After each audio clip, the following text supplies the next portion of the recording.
യെശയ്യാ പ്രവാചകൻ്റെ പുസ്തകം അധ്യായം 41. വിമോചനം ആസന്നം. തീരദേശങ്ങളെ, നിശബ്ദമായിരുന്ന് എൻ്റെ വാക്ക് കേൾക്കുക. ജനതകൾ ശക്തി വീണ്ടെടുക്കട്ടെ, അടുത്തു വന്ന് സംസാരിക്കട്ടെ. നമുക്ക് വിധിക്കായി ഒരുമിച്ച് കൂടാം.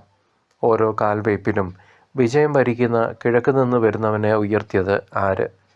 രാജാക്കന്മാരുടെ മേൽ ആധിപത്യം സ്ഥാപിക്കാൻ അവിടുന്ന് ജനതകളെ അവന് ഏൽപ്പിച്ചു കൊടുത്തു. വാളുകൊണ്ട് അവൻ അവരെ പൊടി പോലെയാക്കി, വില്ലുകൊണ്ട് കാറ്റിൽ പറക്കുന്ന വൈക്കോൽ പോലെയും. അവരെ അനുധാവനം ചെയ്യുന്നവൻ സുരക്ഷിതനായി കടന്നു പോകുന്നു. അവൻ്റെ കാലടികൾ പാതയിൽ സ്പർശിക്കുന്നു പോലുമില്ല. ആരംഭം മുതൽ തലമുറകൾക്ക് ഉണ്മ നൽകി ഇവയെല്ലാം പ്രവർത്തിച്ചത് ആരാണ്? ആദിയിലുള്ളവനും അവസാനത്തവനോട് കൂടെയുള്ളവനുമായ കർത്താവായ ഞാനാണ്. ഞാൻ തന്നെ അവൻ. തീരദേശങ്ങൾ കണ്ട് ഭയപ്പെടുന്നു, ഭൂമിയുടെ അതിർത്തികൾ വിറകൊള്ളുന്നു. അവർ ഒരുമിച്ച് അടുത്തു വരുന്നു, ഓരോരുത്തരും അയൽക്കാരനെ സഹായിക്കുന്നു. ധൈര്യപ്പെടുക എന്ന് പരസ്പരം പറയുന്നു. വിളക്കിയത് നന്നായിരിക്കുന്നുവെന്ന് പറഞ്ഞ് ശില്പി സ്വർണ്ണപ്പണിക്കാരനെയും ലോഹപ്പണിക്കാരൻ കൂടത്തിലടിക്കുന്നവനെയും അഭിനന്ദിക്കുന്നു. ഇളകാതിരിക്കാൻ അവർ അവ ആണികൊണ്ട് ഉറപ്പിക്കുകയും ചെയ്യുന്നു. എൻ്റെ ദാസനായ ഇസ്രായേലെ, ഞാൻ തിരഞ്ഞെടുത്ത യാക്കോബെ, എൻ്റെ സ്നേഹിതനായ അബ്രഹാത്തിൻ്റെ സന്തതി, നീ എൻ്റെ ദാസനാണ്. ഞാൻ നിന്നെ തിരഞ്ഞെടുത്തു, ഇനി ഒരിക്കലും ഉപേക്ഷിക്കുകയില്ല എന്ന് പറഞ്ഞുകൊണ്ട് ഭൂമിയുടെ അതിർത്തികളിൽ നിന്ന് ഞാൻ നിന്നെ തിരഞ്ഞെടുത്തു. വിദൂര ദിക്കുകളിൽ നിന്ന് ഞാൻ നിന്നെ വിളിച്ചു. ഭയപ്പെടേണ്ട, ഞാൻ നിന്നോട് കൂടെയുണ്ട്. സംഭ്രമിക്കേണ്ട, ഞാനാണ് നിൻ്റെ ദൈവം. ഞാൻ നിന്നെ ശക്തിപ്പെടുത്തുകയും സഹായിക്കുകയും ചെയ്യും. എൻ്റെ വിജയകരമായ വലത് കൈകൊണ്ട് ഞാൻ നിന്നെ താങ്ങി നിർത്തും. നിന്നെ ദ്വേഷിക്കുന്നവർ ലജ്ജിച്ച് തല താഴ്ത്തും. നിന്നോട് ഏറ്റുമുട്ടുന്നവർ നശിച്ച് ഒന്നുമല്ലാതായിത്തീരും. നിന്നോട് ശണ്ട കൂടുന്നവരെ നീ അന്വേഷിക്കും, കണ്ടെത്തുകയില്ല. നിന്നോട് പോരാടുന്നവർ ശൂന്യരാകും. നിന്റെ ദൈവവും കർത്താവുമായ ഞാൻ നിന്റെ വലത് കൈ പിടിച്ചിരിക്കുന്നു. ഞാനാണ് പറയുന്നത്, ഭയപ്പെടേണ്ട, ഞാൻ നിന്നെ സഹായിക്കും. കർത്താവ് അരുളി ചെയ്യുന്നു. കൃമിയായ യാക്കോബെ, ഇസ്രായേലിയരെ, ഭയപ്പെടേണ്ട, ഞാൻ നിന്നെ സഹായിക്കും. കർത്താവ് അരുളി ചെയ്യുന്നു. ഇസ്രായേലിൻ്റെ പരിശുദ്ധനാണ് നിന്റെ രക്ഷകൻ. ഞാൻ നിന്നെ പുതിയതും മൂർച്ചയേറിയതും പല്ലുള്ള ചക്രങ്ങളോട് കൂടിയതുമായ ഒരു മെതിവണ്ടിയാക്കും. നീ മലകളെ മെതിച്ച് പൊടിയാക്കും, കുന്നുകളെ പതിര് പോലെയാക്കും. നീ അവയെ പാറ്റുകയും കാറ്റ് അവയെ പറപ്പിച്ച് കളയുകയും കൊടുങ്കാറ്റ് അവയെ ചിതറിക്കുകയും ചെയ്യും. നീ കർത്താവിൽ ആനന്ദിക്കും, ഇസ്രായേലിൻ്റെ പരിശുദ്ധനിൽ അഭിമാനം കൊള്ളും. ദരിദ്രരും നിരാലംബരും ജലം അന്വേഷിച്ചു കണ്ടെത്താതെ ദാഹത്താൽ നാവ് വരണ്ടു പോകുമ്പോൾ കർത്താവായ ഞാൻ അവർക്ക് ഉത്തരമരുളും. ഇസ്രായേലിൻ്റെ ദൈവമായ ഞാൻ അവരെ കൈവെടിയുകയില്ല. പാഴ്മലകളിൽ നദികളും താഴ്വരകളുടെ മധ്യേ ഉറവകളും ഞാൻ ഉണ്ടാക്കും. മരുഭൂമിയെ ജലാശയവും വരണ്ട പ്രദേശത്തെ നീരുറവയും ആക്കും. മരുഭൂമിയിൽ ദേവദാരു, കരുവേലകം, കൊളുന്ത്, ഒലിവ് എന്നിവ ഞാൻ നടും. മണലാരണ്യത്തിൽ സരളവൃക്ഷവും പൈൻമരവും പുന്നയും വെച്ചുപിടിപ്പിക്കും. ഇസ്രായേലിൻ്റെ പരിശുദ്ധൻ ഇവയെല്ലാം സൃഷ്ടിച്ചുവെന്നും അവിടുത്തെ കരങ്ങളാണ് ഇവയെല്ലാം ചെയ്തെന്നും മനുഷ്യർ കണ്ടറിയാനും ചിന്തിച്ച് മനസ്സിലാക്കാനും വേണ്ടി തന്നെ. കർത്താവ് അരുളി ചെയ്യുന്നു. നിങ്ങളുടെ പരാതി കൊണ്ടുവരുവേൻ. യാക്കോബിൻ്റെ രാജാവ് കൽപ്പിക്കുന്നു, നിങ്ങളുടെ തെളിവുകൾ ഉന്നയിക്കുവേൻ. തെളിവുകൾ കൊണ്ടുവന്ന് കാര്യങ്ങൾ എങ്ങനെയാകുമെന്ന് കാണിക്കുക. കഴിഞ്ഞ കാര്യങ്ങൾ പറയുക. നമുക്ക് അത് പരിഗണിച്ച് അവയുടെ പരിണത ഫലമെന്തെന്നറിയാം. അല്ലെങ്കിൽ വരാനിരിക്കുന്നത് ഞങ്ങളോട് പ്രസ്താവിക്കുക. നിങ്ങൾ ദേവന്മാരാണോ എന്ന് ഞങ്ങൾ അറിയേണ്ടതിന് സംഭവിക്കാനിരിക്കുന്നത് എന്തെന്ന് ഞങ്ങളോട് പറയുവിൻ. ഞങ്ങൾ പരിഭ്രമിക്കുകയോ വിസ്മയിക്കുകയോ ചെയ്യേണ്ടതിന് നന്മയോ തിന്മയോ പ്രവർത്തിക്കുക. നിങ്ങൾ ഒന്നുമല്ല, നിങ്ങൾ ഒന്നും പ്രവർത്തിക്കുന്നില്ല. നിങ്ങളെ തിരഞ്ഞെടുക്കുന്നവൻ മ്ലേച്ഛനാണ്. ഞാൻ വടക്ക് നിന്ന് ഒരുവനെ തട്ടിയുണർത്തി, അവൻ വന്നു. കിഴക്ക് നിന്ന് ഞാൻ അവനെ പേര് ചൊല്ലി വിളിച്ചു. കുമ്മായം കൂട്ടുന്നത് പോലെയും കുശവൻ കളിമണ്ണ് കുഴയ്ക്കുന്നത് പോലെയും അവൻ ഭരണാധിപന്മാരെ ചവിട്ടി മെതിക്കും. നമ്മൾ അറിയുന്നതിന് ആരംഭത്തിൽ തന്നെ ഇത് പറഞ്ഞത് ആരാണ്? അവൻ ചെയ്തത് ശരിയാണെന്ന് കാലേ കൂട്ടി നമ്മൾ പറയാൻ ആരാണ് ഇത് നമ്മോട് പ്രസ്താവിച്ചത്? ആരും അത് വെളിപ്പെടുത്തുകയോ മുൻകൂട്ടി പറയുകയോ ചെയ്തില്ല. ആരും കേട്ടുമില്ല. ഞാൻ ആദ്യം സിയോന് ഈ വാർത്ത നൽകി. ഈ സദ്വാർത്ത അറിയിക്കാൻ ജെറുസലേമിലേക്ക് ഞാനൊരു ദൂതനെ അയക്കും. ഞാൻ നോക്കിയപ്പോൾ ആരെയും കണ്ടില്ല. എൻ്റെ ചോദ്യത്തിന് ഉത്തരം നൽകാൻ അവരുടെ ഇടയിൽ ഒരു ഉപദേശകനുമില്ലായിരുന്നു. അവരെല്ലാവരും മിഥ്യയാണ്. അവർ ഒന്നും പ്രവർത്തിക്കുന്നില്ല. അവരുടെ വാർപ്പ് വിഗ്രഹങ്ങൾ കാറ്റുപോലെ ശൂന്യമാണ്. പ്രിയ ദൈവജനമേ, ബാബിലോണിയൻ പ്രവാസത്തിൻ്റെ കഠിനമായ പീഡനങ്ങളിൽ തളർന്നുപോയ ഇസ്രായേൽ ജനതയ്ക്ക് പ്രത്യാശ പകരുന്ന ചരിത്രപരമായ പശ്ചാത്തലത്തിലാണ് ഈ 41-ാം അധ്യായം നിലകൊള്ളുന്നത്.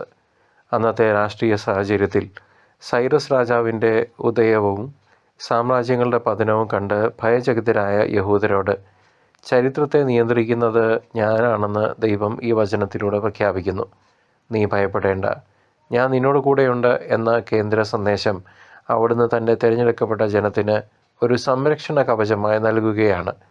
പ്രവാസത്തിൻ്റെ ഇരുളിൽ കഴിയുന്നവർക്ക് വിമോചനത്തിൻ്റെ പ്രഭാതം വാഗ്ദാനം ചെയ്തുകൊണ്ട് അവിടുന്ന് ഇസ്രായേലിൻ്റെ പരിശുദ്ധനായി സ്വയം വെളിപ്പെടുത്തുന്നു.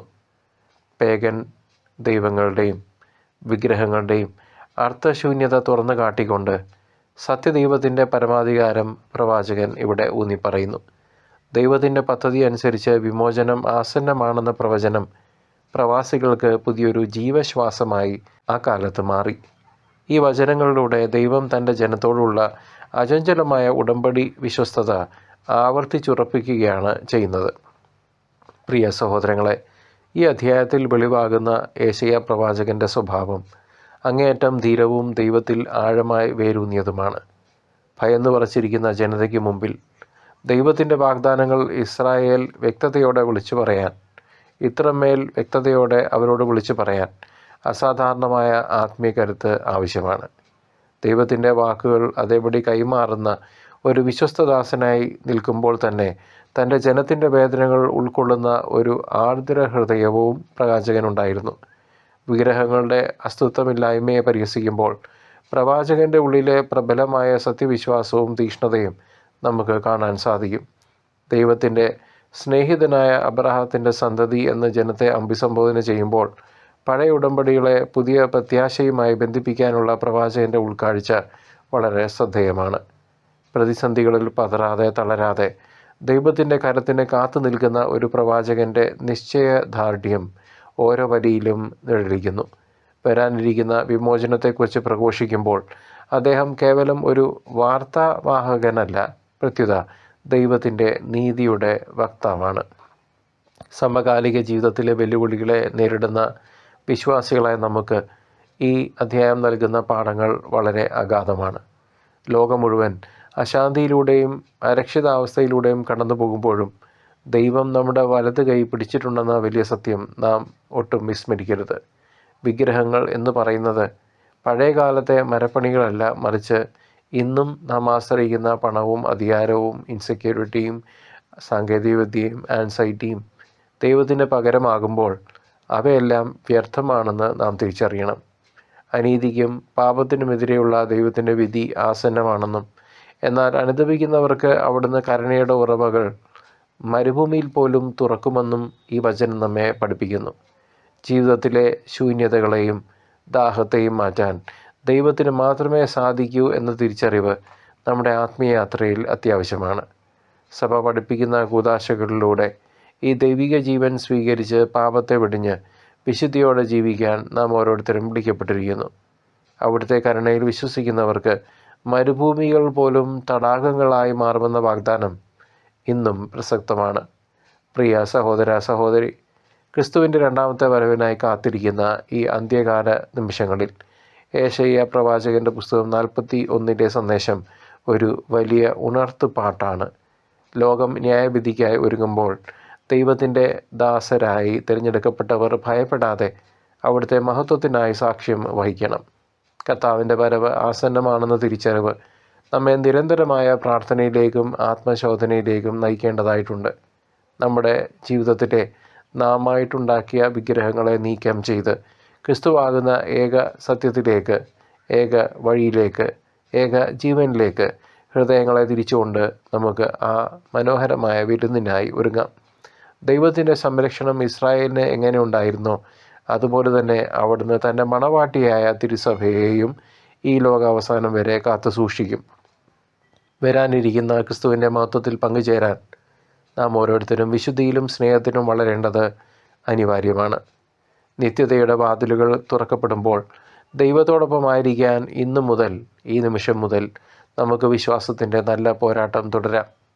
സർവശക്തനായ ദൈവം നിങ്ങളെയും നിങ്ങളുടെ കുടുംബാംഗങ്ങളെയും നിങ്ങളുടെ ജീവിത സാഹചര്യങ്ങളെയും തൻ്റെ പുത്രൻ്റെ തിരുരക്തത്താൽ കഴുകി വിശുദ്ധീകരിച്ച് പരിശുദ്ധാത്മാവിഷയത്താൽ നിറയ്ക്കട്ടെ, ഇപ്പോഴും എപ്പോഴും എന്നേക്കും. ആമേൻ.